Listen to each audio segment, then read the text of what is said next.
Morning student, class 11 geography. हमारा chapter चल रहा था पृथ्वी की उत्पत्ति एवं विकास।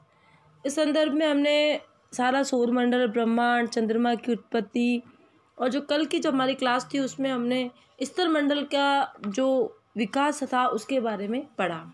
आज की हमारी क्लास है उसमें हम वायुमंडल व जलमंडल का विकास पढ़ेंगे कि किस प्रकार वायुमंडल और जलमंडल का विकास हुआ। वर्तमान वायुमंडल के विकास की 3 अवस्थाएं हैं। कितनी अवस्थाएं? 3 जो है अवस्थाएं हैं। पहली अवस्था में आदिकालिक वायुमंडलीय गैसों का ह्रास हुआ, यानी पहले जो हमने ब्रह्मांड में, आपको याद है तो हमने बात करी थी कि ब्रह्मांड में हाइड्रोजन और हीलियम आदि कई गैसें थी, ठीक है ना। और हमने ये भी बात करी थी कि जब तारों का निर्माण हुआ है या जो जोवियन ग्रह हैं वो किससे बने हुए हैं? गैसों से बने हुए हैं। ये बात हम हमारी पिछली क्लासों में कर चुके हैं। तो इस प्रकार से ब्रह्मांड में जो पहली वाली जो गैसें थी उनका धीरे धीरे क्या हो गई थी, वो ख़त्म हो रही थी। दूसरी अवस्था में पृथ्वी के भीतर से निकली वाष्प और जल वाष्प ने वायुमंडल के विकास में सहयोग किया। अंत में वायुमंडल की संरचना को जैवमंडल के प्रकाश संश्लेषण प्रक्रिया ने संशोधित किया। देखिए दूसरी अवस्था में क्या हुआ, पहली अवस्था में तो जो ब्रह्मांड में हमने गैसों की बात करी थी वो गैसों का धीरे धीरे क्या हो रही थी, ख़त्म हो रही थी, है ना। दूसरी अवस्था में ये कहते हैं कि जैसे हमने हमारी पहले जो क्लास थी उसमें हमने पढ़ा था कि किस प्रकार पृथ्वी का निर्माण हुआ था। तो हमने बात करी थी कि पृथ्वी पहले बहुत गर्म थी और फिर धीरे धीरे ठंडी हुई, है ना। तो इस प्रकार से धीरे धीरे ठंडी हुई। तो ठंडी होने से जब वो गर्म थी तो उसमें क्या था, जल वाष्प निकलेगा, भाप निकलेगी।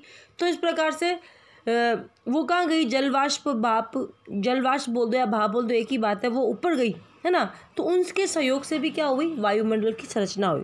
फिर तीसरी अवस्था में क्या हुआ कि जब हमारी पृथ्वी पे, या हम कह सकते हैं कि देखो वायु में भी आपको पता है जीव रहते हैं, जल में भी जीव रहते हैं। तो जब जीवों की संरचना हो गई थी पृथ्वी पे, रचना हो गई थी, जब जीव उत्पन्न हो गए थे पृथ्वी पे, तब उन्होंने प्रकाश संश्लेषण की प्रक्रिया की। आपको पता है प्रकाश संश्लेषण क्या होता है, आपने छोटी क्लासों में पढ़ा होगा, 10th में भी पढ़ा होगा, कई बार आता है, तो 5वीं 6वीं में क्लास में भी आता है कि प्रकाश संश्लेषण किसे कहते हैं। एक बार हम बात कर लेते हैं। देखिए मैं बता देती हूँ मुँह से। प्रकाश संश्लेषण देखो वह प्रक्रिया होती है जिसमें क्या होता है, पौधे में आपको पता है हरा रंग होता है ना, हरा रंग हो रहा है। अब वो हरे रंग जैसे उसमें पत्तियां हैं, वो क्या करते हैं, उसे हम पर्णहरित बोलते हैं, आपको ये भी पता है। अब वो पत्तियों द्वारा क्या करते हैं, सूर्य की प्रकाश से वायु, है ना, उपस्थित में जो वायु और कार्बन डाइऑक्साइड तथा भूमि के जल से कार्बनिक खाद्य पदार्थ जैसे कार्बोहाइड्रेट्स का निर्माण करते हैं, जो उनका क्या होता है, उनका भोजन होता है, ठीक है। और वो क्या कर देते हैं, कार्बन जो गैस होती है ना, कार्बन डाइऑक्साइड, उस कार्बन डाइऑक्साइड गैस को तो ले लेते हैं और उसकी जगह ऑक्सीजन गैस को छोड़ देते हैं, ठीक है ना। तो इस प्रकार से प्रकाश संश्लेषण क्रिया ने भी इसमें थोड़ा परिवर्तन किया। तो 3 अवस्थाएं थी, इन तीनों अवस्थाओं के बारे में हम पढ़ चुके हैं, अभी पढ़ लिया है। अब देखिए प्रारंभिक वायुमंडल जिसमें हाइड्रोजन और हीलियम की अधिकता थी। देखो जैसे हमने बात करी थी कि जो हमारे तारे बने हुए थे या ब्रह्मांड में हाइड्रोजन और हीलियम थी, जब हमने बिग बैंग थ्योरी पढ़ी थी, है ना, विस्फोट हुआ था, तब गैसें उत्पन्न हुई थी, है ना। तो ये थी, क्या थी, हाइड्रोजन और हीलियम गैसें उसके अंतर्गत थी। सौर पवन के कारण पृथ्वी से दूर हो गया। सौर पवन आपको पता है क्या होती है, मतलब देखिए जो सूर्य होता है उससे बाहर आने वाले अवशेषित कण है ना, सूर्य से बाहर आने पवन के रूप में आते हैं, जिसे हम प्रोटॉन्स या इलेक्ट्रॉन्स कहते हैं। आपने साइंस में पढ़ा होगा 10th में। इन प्रोटॉन और जो इलेक्ट्रॉन्स हैं उसको संयुक्त में हम प्लाज्मा कहते हैं, है ना। तो उनसे क्या होता है कि जो ये हीलियम और हाइड्रोजन गैसें थी वो क्या चली गई, दूर चली गई पृथ्वी से, ठीक है। ऐसा केवल पृथ्वी पर ही नहीं वरन सभी पृथ्वी ग्रहों पे भी हुआ। पृथ्वी ग्रह हम बात कर चुके हैं हमारी पिछली क्लासों में कि पृथ्वी ग्रह क्या होते हैं। हमने देखा था कि भाई बुध, शुक्र, पृथ्वी और मंगल, ये सब पृथ्वी ग्रह की श्रेणी में आए थे, यानी इनकी संरचना पृथ्वी के समान थी। और बृहस्पति, शनि, अरुण, वरुण, ये सब जोवियन ग्रह थे क्योंकि ये गैसों से बने हुए थे, ठीक है ना। मतलब अन्य 4 गैस जो मतलब गैसों सा इनका निर्माण हो रखा था, इसलिए इनको जैविक ग्रह कहा गया था। और बुध, शुक्र, पृथ्वी, मंगल ये हमें प्राथमिक ग्रह, इनको हमने प्राथमिक ग्रह बोला था। ठीक है, अब देखिए कि ये ऐसे कह रहा है, ऐसा केवल पृथ्वी पे ही नहीं वरन सभी प्राथमिक ग्रहों पे हुआ कि जो हाइड्रोजन हीलियम गैसें थी उनको सौर पवन ने दूर भेज दिया। अर्थात सभी प्राथमिक ग्रहों में सौर पवन के प्रभाव के कारण आदिकालीन वायुमंडल या तो दूर धकेल दिया गया या समाप्त हो गई। वायुमंडल के विकास की पहली अवस्था थी। अब जब सौर पवन चल रही थी तो उसने क्या किया, जो हाइड्रोजन और हीलियम गैसें थी हमारे ब्रह्मांड में, उसको इसने जो सौर पवन है उनको या तो उन प्राथमिक ग्रहों से या तो दूर धकेल दिया या बिल्कुल उनको ख़त्म कर दिया। ये वायुमंडल के निर्माण की क्या अवस्था है, पहली अवस्था है। ठीक है, इस प्रकार पहले चरण में वायुमंडल का निर्माण होने शुरू हुआ। तो हाइड्रोजन और हीलियम गैसें जो ब्रह्मांड में थी उनको जो सौर पवन थी उन्होंने उसको दूर धकेल दिया। एक बार आप सौर पवन के बारे में लिख लीजिएगा। जो अवशोषित कण होते हैं सूर्य से बाहर निकलने वाले, जिनको हम प्रोटॉन्स या इलेक्ट्रॉन्स कहते हैं, और संयुक्त रूप से इनको प्लाज्मा कहते हैं।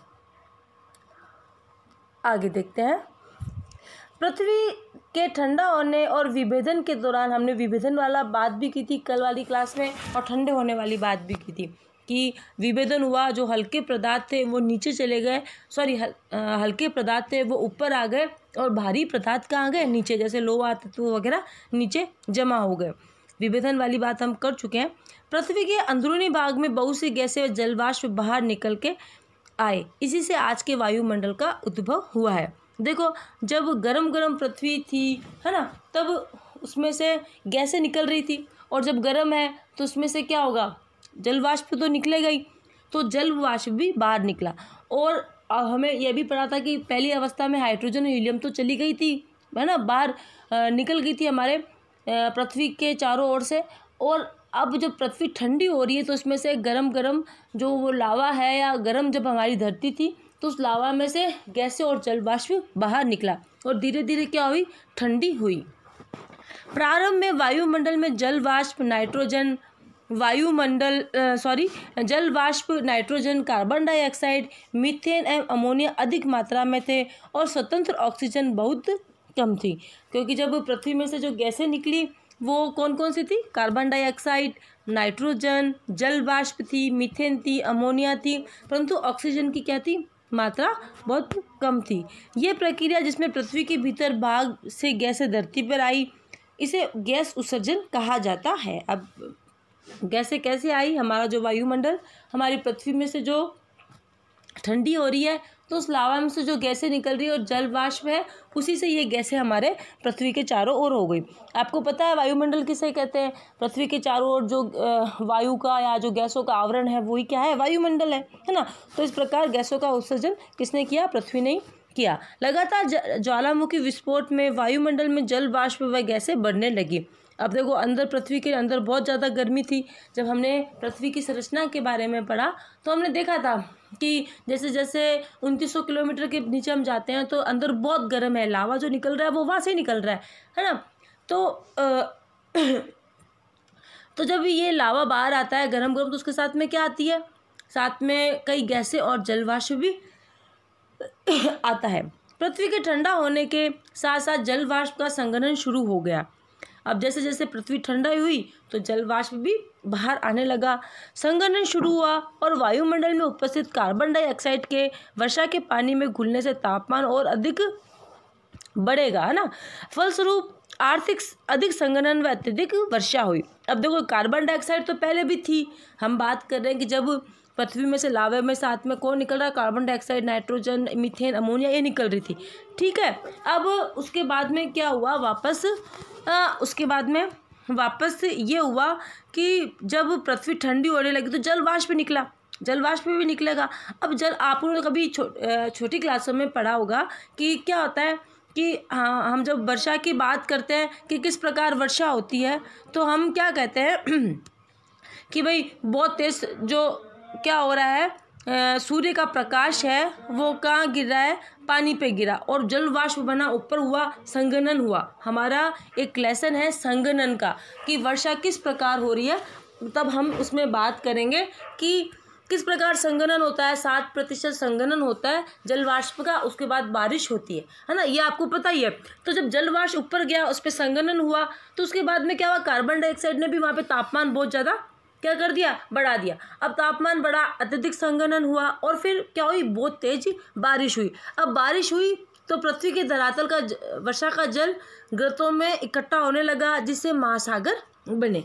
अब क्या बनेंगे, धीरे धीरे बारिश हो रही पृथ्वी पे, और जो खड्डे बने हुए थे उनमें क्या हो गया, जैसे हमने चंद्रमा के निर्माण के वक्त पढ़ा था कि एक सिद्धांत बोल रहा था कि है ना, पृथ्वी पर जो प्रशांत महासागर है वो चंद्रमा के बनने से हुआ है ना। आपने शायद देखा होगा, पढ़ा होगा, ये हमने बात भी की थी कि पृथ्वी पर जो चंद्रमा बना है, जिसे हमने बिग स्प्लैट कहा था, है ना, ये एक सिद्धांत पढ़ा था हमने, तब उसमें हमने ये बात की थी। तो बड़े बड़े गर्त और खड्डे थे, इन जब बारिश हुई तो इन खड्डों में क्या आ गया, पानी, और फिर वो क्या बन गए, महासागर बन गए।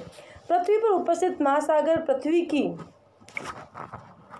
उत्पत्ति के लगभग 90 करोड़ सालों के अंतर्गत बने। ऐसा नहीं कि बस पृथ्वी बनी, ठंडी हो गई और पानी आगे गिरा और महासागर बने। इन महासागरों को बनने में भी काफ़ी टाइम लगा। जो आज हम 5 महासागर की बात करते हैं, प्रशांत महासागर, हिंद महासागर, है ना, तो इनका भी क्या है कि इनको बनने में भी कितने साल लगे हैं, 50 करोड़ साल लगे हैं।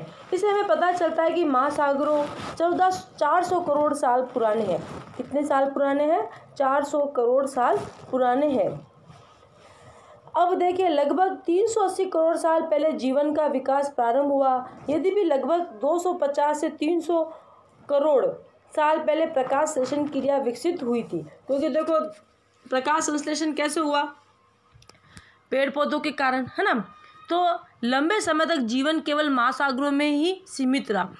देखिए क्या था कि पहले स्थल मंडल, फिर जल मंडल, वायुमंडल, इन सब का निर्माण हुआ, ठीक है। उसके बाद में क्या हुआ कि जब हम बात करते हैं कि सबसे पहले जो जीवाणु आए थे, जिन्हें हम एक कोश के जीवाणु या कहते हैं, वो आए थे 57 करोड़ वर्ष बाद में, है ना।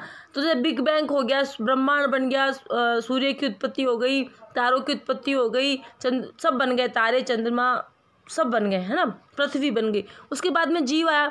ऐसा कहा जाता है कि फिर वायुमंडल और ये सब बना, है ना, वायुमंडल बना, जलमंडल बना, जैसे अभी हमने बात करी। उसके बाद में जीव आया, यानी जिसे हम कहते हैं आद महाकल्प। जो हम साल की बात करते हैं तो इसे हम बोलेंगे आद महाकल्प। लिख लीजिएगा आप अपने। और ये बात है 57 करोड़ से 4 अरब, है ना। उस समय क्या हो गया था, हमारे यहाँ एक कोश के जीवाणु, आपने साइंस में पढ़ा होगा, एक कोश के जीवाणु, वो जीवाणु उत्पन्न होने लगे। और जो जीवाणु थे, सबसे पहले जो जीवन था वो कहाँ था, महासागरों में था। आपको पता है महासागरों में भी कई प्रकार के जीव रहते हैं। अब प्रकाश संश्लेषण की प्रक्रिया द्वारा ऑक्सीजन में बढ़ोतरी हुई। फिर धीरे धीरे हमारे यहाँ जो पेड़ पौधे हैं वह प्रकाश संश्लेषण की क्रिया करने लगे, कार्बन डाइऑक्साइड ग्रहण करने लगे, ऑक्सीजन बढ़ाने लगे। धीरे धीरे महासागर ऑक्सीजन से सरतप्त हो गए। सरतप्त का मतलब तृप्त हो गए पूर्ण रूप से।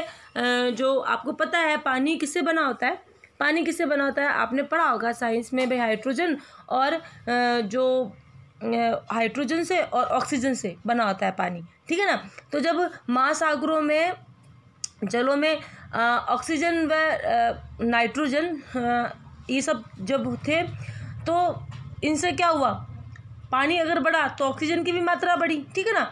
तो वायुमंडल में ऑक्सीजन की मात्रा 200 करोड़ वर्ष पूर्ण रूप से बढ़ गई। जैसे जैसे महासागरों का निर्माण हुआ तो ऑक्सीजन गैस की भी मात्रा बढ़ने लगी। और फिर प्रकाश संश्लेषण की क्रिया के द्वारा और क्या हुआ, और फिर देखो पानी किससे बना है, ऑक्सीजन, हाइड्रोजन और नाइट्रोजन, इन सबसे पानी बना हुआ है, ये आपको पता ही है। तो जब पानी की मात्रा महासागरों में बढ़ी तो ऑक्सीजन की मात्रा भी बढ़ी, ठीक है ना। और फिर धीरे धीरे प्रकाश संश्लेषण की जीव जब हमारे पृथ्वी पे आए तो प्रकाश संश्लेषण की क्रिया भी हुई। प्रकाश संश्लेषण की क्रिया तो कार्बन डाइऑक्साइड गैस कम हुई और ऑक्सीजन की मात्रा बढ़ने लगी। इस प्रकार हमारे पूरे हमारा जो जलमंडल है और वायुमंडल है, इनका निर्माण हुआ। तो आज की क्लास में हमने वायुमंडल और जलमंडल के निर्माण के बारे में पढ़ा। अब हमारे इस लेसन का एक छोटा सा टॉपिक बचता है, उसमें हम जो जीवन की उत्पत्ति कैसे हुई है पृथ्वी पे, उसके बारे में पढ़ेंगे। वो हमारी जो अगली क्लास होगी उसमें हम इस टॉपिक के बारे में बात करेंगे। तब तक के लिए धन्यवाद।